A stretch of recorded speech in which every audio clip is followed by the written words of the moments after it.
శాంతి. నమస్తే. ETV life ఆధ్యాత్మిక channel మానస కార్యక్రమానికి స్వాగతం. ఈ కాలంలో యోగా మీద చాలా అవగాహన పెరిగింది. చిన్న పెద్ద అందరూ ఏదో ఒక విధంగా రోజు యోగాసనాలు వేయడం, ప్రాణాయామం చేయడం ఇలాగా పాటిస్తూనే ఉన్నారు. వాస్తవంగా ఇది చాలా మంచి విషయం.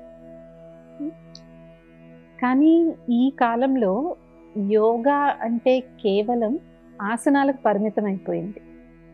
ఇంకా కొంచెం ఎవరన్నా ఇంట్రెస్ట్ ఉంటే కొంచెం సేపు ధ్యానం చేసుకుంటారు. లైక్ ఓం సౌండ్ మీద కానీ శ్వాస మీద కానీ ధ్యానం చేసుకుంటారు.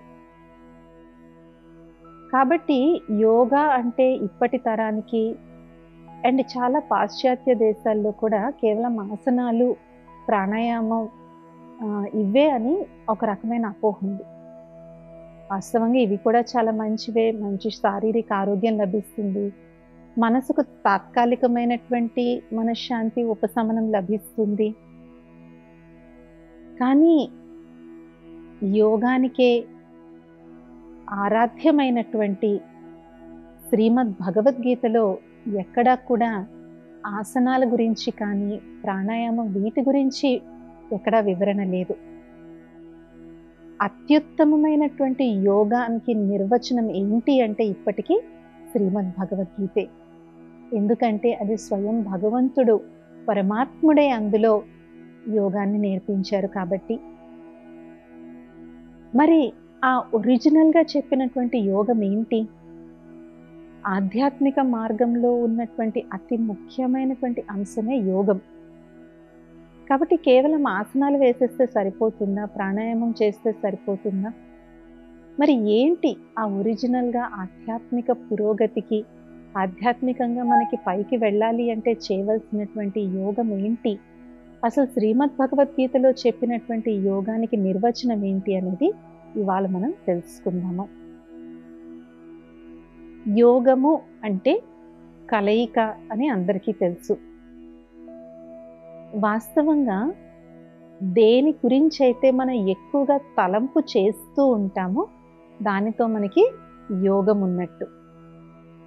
ఉదాహరణకి ఎవరికన్నా అన్నీ కలిసి వస్తున్నాయి అనుకోండి, అన్నీ కలిసి వస్తున్నాయి, అన్నీ కరెక్ట్గా కుదురుతున్నాయి అంటే వాళ్ళని ఏమంటారు? ఇది సంయోగం బాగుందండి అంటారు. అంటే ఏంటి? సమయం వాళ్ళకి తోడ్పడుతున్నట్టు. అలాగే నలుగురు వ్యక్తులు మంచిగా మనకి కోఆపరేట్ చేస్తూ హెల్ప్ చేస్తున్నారనుకోండి, ఏమంటారు? వీళ్ళకి సహయోగం ఉందండి అందరిది అంటారు. ఎందుకు? అక్కడ మనకి జనాల నుంచి, వ్యక్తుల నుంచి మనకి ఒక సంబంధం వాళ్ళతో ఉంది కాబట్టి, ఒక సత్సంబంధం ఉంది కాబట్టి జనాలతో మనకి సహయోగం అందరిది లభిస్తుంది అని అంటారు.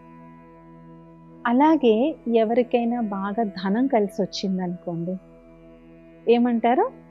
ధనయోగం చాలా బాగుంది అని అంటారు. ఈ విధంగా అలాగే మంచిగా పిల్లలు పుట్టగానే సరిపోదు కదా, వాళ్ళకి మంచి విద్యా బుద్ధులు ఉండి, మంచి సంస్కారం ఉండి, తల్లిదండ్రులు మంచి ప్రేమగా చూసుకునేటువంటి పిల్లలు ఉంటే ఏమంటారు? వాళ్ళకి మంచి పుత్రయోగం ఉంది అని అంటారు. కాబట్టి ఈ విధంగా దేనితో అయితే మనకి మంచి సత్సంబంధం ఉంటుందో తెలుసో తెలియకో మనం దానికి యోగము అనే పదం జోడిస్తాం.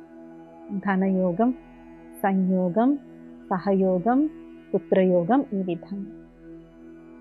కాబట్టి యోగము అంటే దేనితో అయితే మనకి సత్సంబంధం ఉంటుందో. అలాగే ఇప్పుడు ఇక్కడ మనం కూర్చున్నాము, సడన్గా నేను ఆగ్రాలో తాజ్మహల్ని గుర్తు తెచ్చుకున్నాను అనుకోండి, టెంపరీగా నాకు తాజ్మహల్తో యోగం ఉన్నట్టు. అంటే ప్రాప్తి ఏమీ లభించకపోవచ్చు, బట్ జస్ట్ మనం యోగము అనే పదం మాత్రమే తీసుకున్నట్లయితే దాని నుంచి ప్రాప్తి ఏమొస్తుంది, తాజ్మహల్ని గుర్తు చేసుకోవడం వల్ల ఏమొస్తుంది అని మనం, అది తర్వాత ప్రశ్న. కానీ ఫస్ట్ ఏంటి? దేనితో అయితే మనకు ఒక రిలేషన్ ఉందో, ఒక సంబంధం ఉందో దాన్ని మనం యోగము అని చెప్పడం జరుగుతుంది. కానీ అత్యుత్తమమైనటువంటి 4 యోగాల యొక్క వర్ణన శ్రీమద్ భగవద్గీతలో మనం వినడం జరుగుతుంది. ఈ 4 రకాల యోగాలు ఏంటో ఇవాళ మనం తెలుసుకుందాము. ఈ 4 అత్యంత ముఖ్యమైనటువంటివి. అన్ని ఆస్పెక్ట్స్ ఆఫ్ లైఫ్ని, ఆధ్యాత్మిక జీవితము, లౌకిక జీవితము, సాంసారిక జీవితము, 2 రకాల జీవితాలని, అటు ఇహలోకాన్ని అటు పరలోకాన్ని రెండింటిలోని మనము ఉన్నతిలోకి వెళ్ళేందుకు ఉపయోగపడేటువంటి, అటు ఇహలోకంలోనూ పరలోకంలో కూడా మనకి పుణ్యం పురుషార్థం 2 తెచ్చిపెట్టేటువంటి ఈ 4 రకాల యోగ పద్ధతులు తెలుసుకుందాం. వీటినే అంటారు భక్తి యోగం, జ్ఞాన యోగం, కర్మయోగం, రాజయోగం. జ్ఞాన, భక్తి, కర్మ, రాజయోగాలు. ఈ 4 మెయిన్ బ్రాంచెస్ ఆఫ్ యోగా నుంచి వచ్చినటువంటివి రకరకాల యోగ పద్ధతులు. ఇవి అన్నీ కూడా ఈ 4 యోగాల్లో ఎక్కడో ఒక దాంతో ముడిపడే ఉంటాయి. మొట్టమొదటిది మనం అర్థం చేసుకునేది భక్తి యోగము. మనం భక్తి భక్తి భక్తి అనే అంటాం, కానీ భక్తి యోగము అని ఎప్పుడు అనం మనం. భక్తిలో పరమాత్మునిపై మనకి అనిర్వచనీయమైనటువంటి ప్రేమ భావన అనేటువంటిది ఉంటుంది. పరమాత్ముని యొక్క సుందర చైతన్య స్వరూపం, సచ్చిత్ ఆనంద స్వరూపం, ఆ ఈశ్వరుడు పరమేశ్వరుడిపై ఎడతెగలేనంత ప్రేమ అనేటువంటిది ఉంటుంది. 9 విధాలుగా భక్తి చెయ్యొచ్చు అని మనం ఇంతకుముందు మానస ఎపిసోడ్స్లో మనం 9 రకాల భక్తి విధానాల గురించి చాలా విపులంగా తెలుసుకున్నాము. కాబట్టి ఈ 9 మార్గాల్లో ఏదో ఒక మార్గం, శ్రవణం అవ్వచ్చు, మననం అవ్వచ్చు, పఠనం అవ్వచ్చు, దాస్యం అవ్వచ్చు, సమర్పణ అవ్వచ్చు, ఇలాగా 9 రకాల విధంగా మనం భక్తి చేయొచ్చు. ఒక భక్తుడు తనకి ఏదైతే వీలు కుదురుతుందో, తను ఏదైతే పాటించగలడో, దేంట్లో అయితే పరమాత్మని యొక్క అతి సన్నిహితమైన సంబంధాన్ని అనుభూతి చేస్తారో దాన్నే వాళ్ళు ఎంచుకుంటారు. ఉదాహరణకి కొంతమందికి కీర్తన అంటే చాలా ఇష్టం ఉంటుంది. భగవంతుని మహిమతో కూడినటువంటి అనేక భక్తి రసమైనటువంటి గేయాలను, పద్యాలను, కీర్తనలు వాళ్ళు ఆలాపిస్తూ ఉంటారు.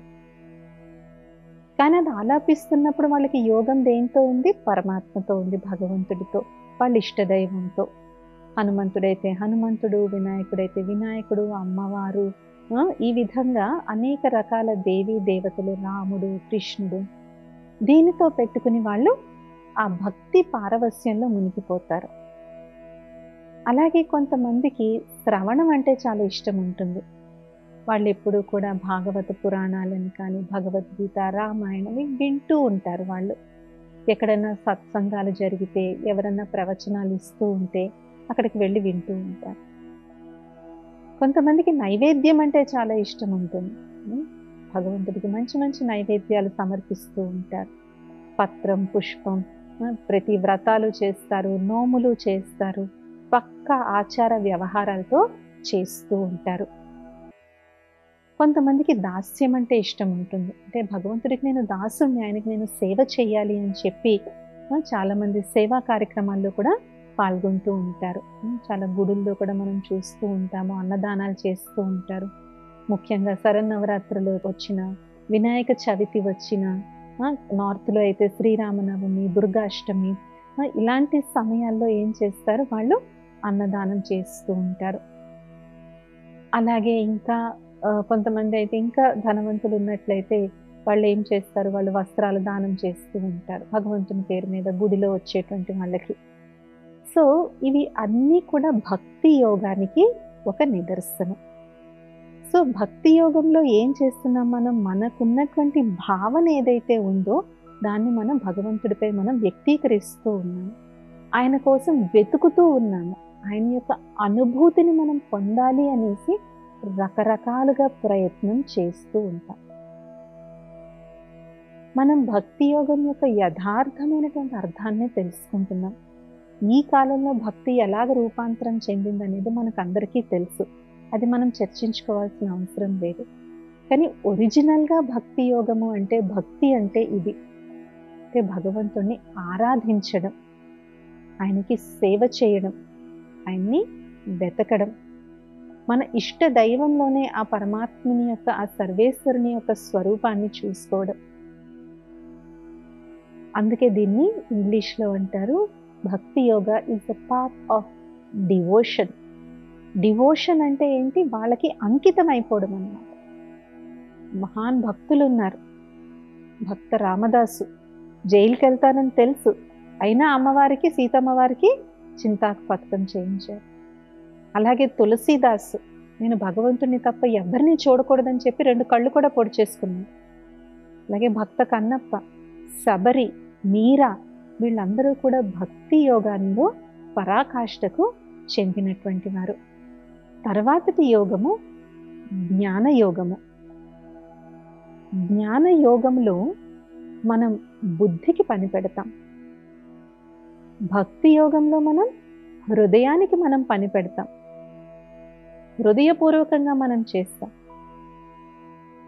ఒక భక్తుడికి తన ఇష్టదైవం మీద ఎంత విశ్వాసం ఉంటుంది, దాన్ని మనం ప్రశ్నించలేం. మనం ఇంకా శ్రీరామచంద్రమూర్తే సర్వస్వం అని అనుకున్నప్పుడు ఇంకా వాళ్ళు అందులో లాజిక్ ఏంటి, అందులో తర్కం ఏంటి, అందులో they don't think about that. ఎందుకంటే అది హృదయానికి సంబంధించినటువంటిది. ఒక జ్ఞానయోగి సత్యాన్వేషణలో ఉంటాడు. నేనెవర్ని, ఎక్కడి నుంచి వచ్చాను, ఎక్కడికి వెళ్ళాలి, నేను అసలు ఎందుకు వచ్చాను ఈ భూమి మీదకి, నా కర్తవ్యం ఏంటి, ముక్తి జీవన్ముక్తి పొందేటువంటి మార్గం ఏంటి, ఈ సువిశాలమైనటువంటి జగత్తు ఏ విధంగా నడుస్తుంది, దీన్ని నడిపించేటువంటి ఆ సూత్రధారుడైనటువంటి పరమాత్ముని యొక్క స్వరూపం ఏంటి, పరమాత్ముడు ఎక్కడుంటాడు, ఆయన ఏం చేస్తుంటాడు అని ఈ విధమైనటువంటి జీవితం యొక్క యథార్థమైనటువంటి సత్యాన్వేషణలో జ్ఞానయోగి ఉంటాడు. జ్ఞానయోగి అనేక రకాలైనటువంటి పుస్తకాలను చదవడమే కాకుండా బుద్ధి ద్వారా దాన్ని అర్థం చేసుకోవడానికి దాన్ని ప్రయత్నిస్తాడు. తర్క వితర్కం అనేటువంటిది వారు చేస్తూ ఉంటారు, సంభాషణ చేస్తూ ఉంటారు. తమతోటి సమబుజ్జీలైనటువంటి వాళ్ళతో జ్ఞాన ఘోష్ఠి చేస్తూ ఉంటారు. ఇప్పుడంటే మనం చాలా రేర్ అయిపోయింది, కానీ ఒకప్పుడు అవధానం అని చేసేటువంటి వారు, శతావధానం, అష్టావధానం అని చెప్పేసి. అందులో ముఖ్యంగా ఏం జరిగేది? జ్ఞానం యొక్క చర్చ జరిగేది. అలాగే మనం వింటూ ఉంటాము, శ్రీకృష్ణదేవరాయల వారి కొలువులో కూడా అష్ట దిగ్గజాలు ఉండేటువంటి వారు. వారితో నిత్యం రాయల వారు అద్భుతమైనటువంటి ఆధ్యాత్మిక చర్చా గోష్ఠి చేస్తూ ఉండేటువంటి వారు. సో వీరందరూ కూడా జ్ఞానయోగులు. ఒక విధంగా మనం గౌతమ బుద్ధుడు, మహావీర్ జైన్, వీళ్ళనందరినీ కూడా మనం జ్ఞానయోగులు అని మనం చెప్పవచ్చు. గౌతమ బుద్ధుడు ఒకే ఒక్క ప్రశ్న ఆయన్ని వెంటాడింది, అసలు ఇంకా దుఃఖం ఎందుకుంది, why is there sorrow in this world.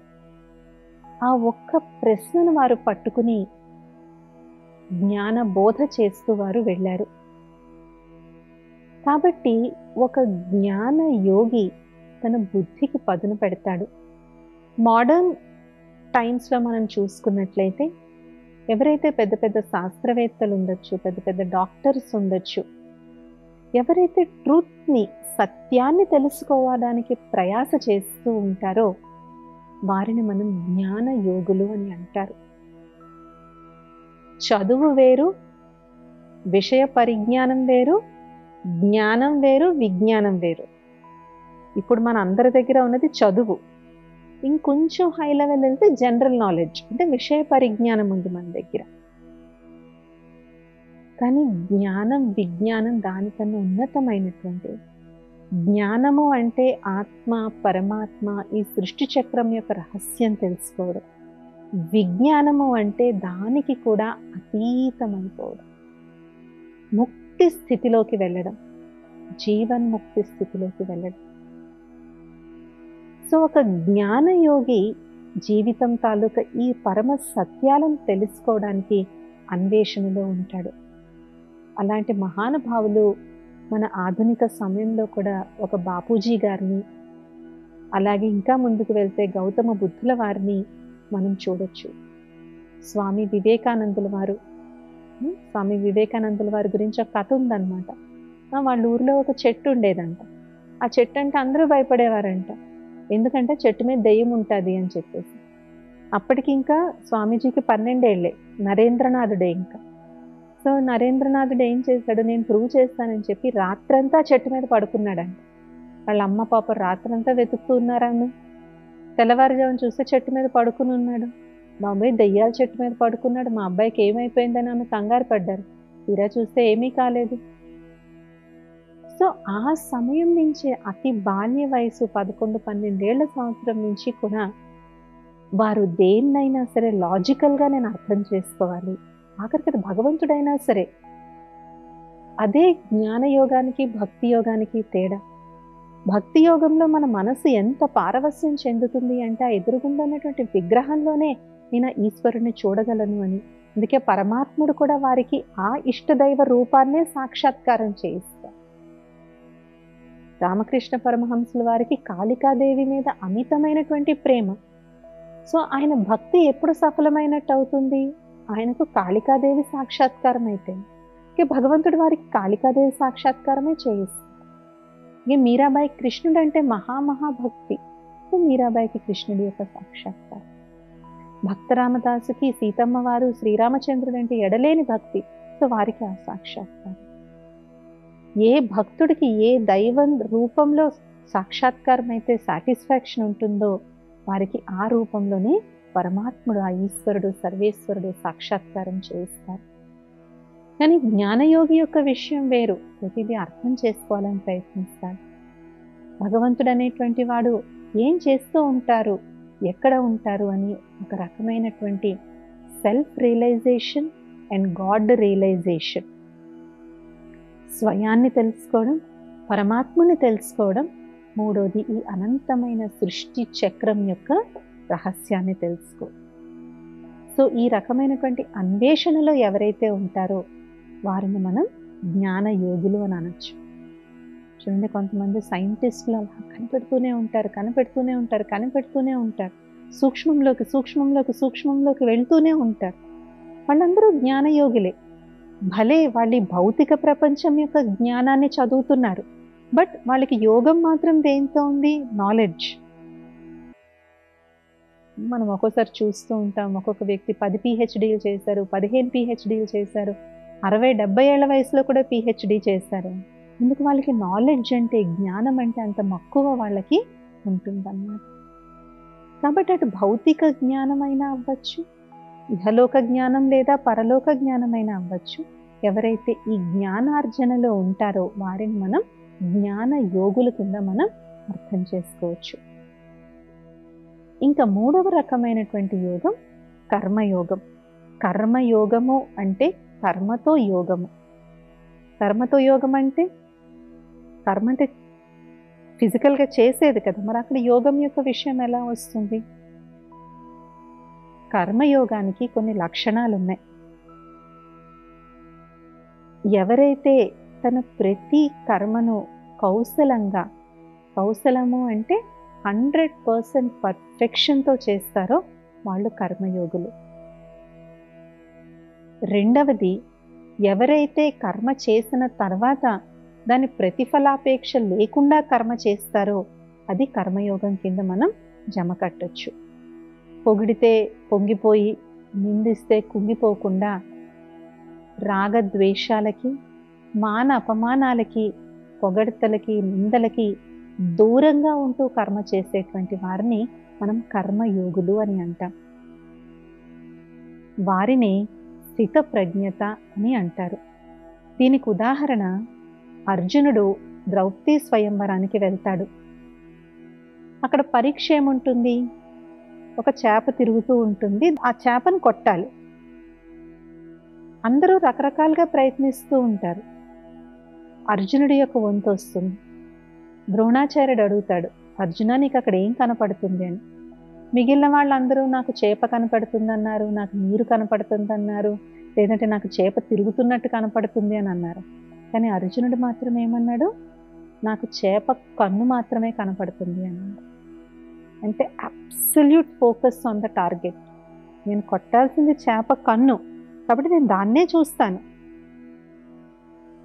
అంతే తప్ప చుట్టూ నీళ్లున్నాయా, చుట్టూ ఫౌంటైన్ ఉందా, లేదంటే ఆ చేప రంగు ఏంటి, ఆ చేప ఎలా ఉంది, దాని సైజ్ ఏంటి, అదంతా ఏమీ చూడలేదు. కేవలం దాని కన్నును మాత్రమే చూసి. అంటే అబ్సల్యూట్ స్టెబిలిటీ. తను చేయాల్సినటువంటి పని ఏదైతే ఉందో, తను దేనికోసమైతే వచ్చాడో దాని మీదే ఏకాగ్రత. అలాగే కర్మయోగి అంటే స్థిత ప్రజ్ఞత కలిగిన వాళ్ళు అని చెప్తారు. స్థిత ప్రజ్ఞత అంటే ఇదే, స్టెబిలిటీ, స్టేబుల్గా ఉండడం. మనం ఒక లక్ష్యం పెట్టుకుంటాము, మొదలు పెడతాము, అందులో 1-2 అడ్డంకులు రాగానే బాబో ఇది నా వల్ల కాదని వదిలేస్తే అది కర్మయోగి యొక్క లక్షణం.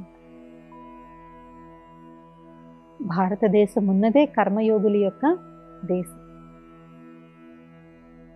సో మన కర్మ చేసేటప్పుడు మనకున్నటువంటి మనోస్థితి ఏదైతే ఉందో దాన్ని బట్టి మనం కర్మయోగులమా కాదా అనేటువంటిది నిర్ధారింపబడుతుంది. నేను ఆత్మను ఈ శరీరం ద్వారా, ఈ ఇంద్రియాల ద్వారా నేను కర్మ చేస్తున్నానంతే. కళ్ళతో చూసేది నేను ఆత్మని, చెవులతో వినేది నేను ఆత్మని, మాట్లాడేది, చేతులు కాళ్ళు కదిపేది అన్నీ కూడా నేను ఆత్మను ఈ దేహం ద్వారా చేయిస్తున్నాను మాత్రమే. ఈ విధమైనటువంటి అశరీరీ స్థితి అని ఏదైతే మనం అంటామో, అంటే దేహంలో ఉంటూ కూడా దేహ భ్రాంతికి భిన్నంగా ఉండి కర్మ చేయడం కర్మయోగం. లేదంటే కర్మ యొక్క రిజల్ట్కి మనం ఆకట్టుకుంటాం, దాని యొక్క రిజల్ట్లో మనం చిక్కడిపోతాం. ఇప్పుడు మన కోసం మనం పని చేసుకుంటుంటే దానికి ఫీలింగ్ ఎక్కువ ఉంటుంది. అదే పక్కింటి వాళ్ళు ఏదైనా చేయమంటే అంత మనం దాని మీద ఎమోషనల్గా మనం ఇన్వెస్ట్ అవ్వం. అదేవిధంగా నేను ఆత్మను ఈ దేహంతో చేయిస్తున్నాను అని ఈ సెపరేషన్ యొక్క ఫీలింగ్ ఉన్నప్పుడు మనము ఈ యొక్క కర్మ యొక్క రిజల్ట్కి మనం అటాచ్ అవ్వము. ఇంకా 4వది, మరి ఈ 3 డిఫరెంట్గా ఉన్నాయి కదా, మరి 3టిని కలిపి చేయొచ్చా అంటే ఆ 3టిని కలిపి చేస్తే వచ్చేదే 4వ రకమైనటువంటి అత్యున్నతమైనటువంటి యోగ మార్గము రాజయోగము. రాజయోగంలో భక్తి యోగము ఉంది, జ్ఞానయోగము ఉంది, కర్మయోగము ఉంది. ఏ విధంగా? రాజయోగం యొక్క సింపుల్ ప్రిన్సిపల్ ఒకటే, నిన్ను నువ్వు ఈ దేహానికి అతీతమైన ఆత్మగా భావిస్తూ ఆ పరమాత్ముని యొక్క స్మృతిలో ఉండడం. కేవలం స్మృతి మాత్రమే కాదు, ఆ స్మృతిలో పరమాత్మ నుండి సర్వశక్తులను, సర్వగుణాలను కూడా మనం తీసుకోవడం. ఒక్క పరమాత్ముని మీదే మనసు లగ్నమై ఉండడం. కాబట్టి అందులో భక్తి యోగం వచ్చేసింది. నాకు భగవంతుడు తప్ప ఎవరితోనూ నా యొక్క స్మృతి అనేటువంటిది లేదు. I only remember him. నాకు ఆయన ఒక్కడే కనిపిస్తున్నాడు. ఆయనే నాకు తల్లి, తండ్రి, గురువు, సద్గురువు, సఖుడు, శ్రేయోభిలాషి, అన్ని బంధువు, అన్ని నాకు ఆయనే. ఒక్క భగవంతుడు తప్ప. రెండవది, రాజయోగంలో సత్యమైనటువంటి ఆత్మ, పరమాత్మ, సృష్టి చక్రము మరియు మన ఆత్మల ఇల్లైనటువంటి పరంధామం యొక్క సంపూర్ణ జ్ఞానం మనకి లభిస్తుంది. డౌట్ అనేది లేకుండా లభిస్తుంది. కాబట్టి ఇందులో జ్ఞానయోగం కూడా కలిసిపోయింది. ఎందుకంటే ఇందాక డెఫినేషన్ మనం ఏం చెప్పుకున్నాం? స్వయాన్ని ఆత్మగా భావిస్తూ పరమాత్మని యొక్క స్మృతిలో ఉండడమే రాజయోగము. కాబట్టి స్వయాన్ని ఆత్మగా భావిస్తూ పరమాత్మని స్మృతిలో ఉండాలి అంటే వాటి రెండిటి గురించి పరిచయం ఉండాలి కదా. పరిచయం ఉండాలా లేదా? ఆ రెండిటి గురించి ప్రాపర్ పరిచయం లేకుండా మనం రాజయోగ సాధన చేయలేం. కాబట్టి ఇందులో జ్ఞానయోగం కూడా వచ్చింది. మరి కర్మయోగం ఏ విధంగా వచ్చింది అంటే, రాజయోగం అంటే కేవలం ఒక కుర్చీలో కూర్చుని కళ్ళు మూసుకుని చేసుకునేది కాదు. ప్రతి కర్మ చేస్తూ కూడా పరమాత్ముడు నాతో ఈ కర్మ చేయిస్తున్నారు, పరమాత్ముడి యొక్క తోడులో నేను ఈ కర్మ చేస్తున్నాను అని కర్మ కాన్షియస్ కాకుండా గాడ్ కాన్షియస్, సోల్ కాన్షియస్ స్థితిలో ఉండి మనం కర్మ చేస్తాం. భలే మనం వంట చేస్తుండొచ్చు, బట్టలు కుట్టుండొచ్చు, బండి డ్రైవ్ చేస్తుండొచ్చు, ఏదన్నా చేస్తుండొచ్చు, కానీ ఈ కర్మ వేరు, నాతో ఇది చేయిస్తుంది భగవంతుడు, పరమాత్ముడు, నేను కేవలం నిమిత్తంగా ఈ కర్మ చేస్తున్నాను అనేటువంటి కర్మయోగం తాలూకా బేసిక్ ప్రిన్సిపల్ ఏదైతే ఉందో అది కూడా రాజయోగంలోకి వచ్చేస్తుంది. అందుకే రాజయోగ సాధన ఎప్పుడైతే చేస్తామో మనం మన సూక్ష్మ ఇంద్రియాలైన మనస్సు, బుద్ధి, సంస్కారము మరియు స్థూల ఇంద్రియాలు, జ్ఞానేంద్రియాల మీద మనం రాజులాగా అవుతాం. కాబట్టి ఈ విధంగా ఈ 4 రకాల యోగాలు ఒరిజినల్గా చెప్పినటువంటి యోగ మార్గాలు. వీటిని రకరకాలుగా మన పూర్వీకులు, మహాపురుషులు వీటిని సింపుల్గా అందరికీ అర్థమయ్యే విధంగా వీటిని వర్ణించడం జరిగింది. కానీ ఇప్పటి కాలంలో ఏదైతే యోగా అంటే ఓన్లీ ఆసనాలు, ప్రాణాయామం అని అనుకుంటున్నారో ఆ అపోహ నుంచి మనం బయటపడాలి. ఎందుకంటే యోగా అనేటువంటిది ఆధ్యాత్మిక ఉన్నతి కోసం కనిపెట్టినటువంటి మార్గం. దాంట్లో ఒక బై ప్రొడక్ట్ ఫిజికల్ హెల్త్, అంతే తప్ప దీనికోసం ఉన్నది మాత్రమే కాదు. కాబట్టి రోజు యోగా చేసి ఆసనాలు వేస్తుంటే చాలా మంచిది, కానీ అక్కడితో ఆగిపోవద్దు. దానికన్నా ఒక మెట్టు మీదకు వెళ్ళి నిజమైనటువంటి రాజయోగ సాధన ఎప్పుడైతే మనం చేస్తామో శారీరక, మానసిక ఆరోగ్యం దానంతటవే లభిస్తాయి. వచ్చే మానసాలు ఇంకొన్ని విషయాలు మనం తెలుసుకుందాం. ఓం శాంతి. నమస్తే.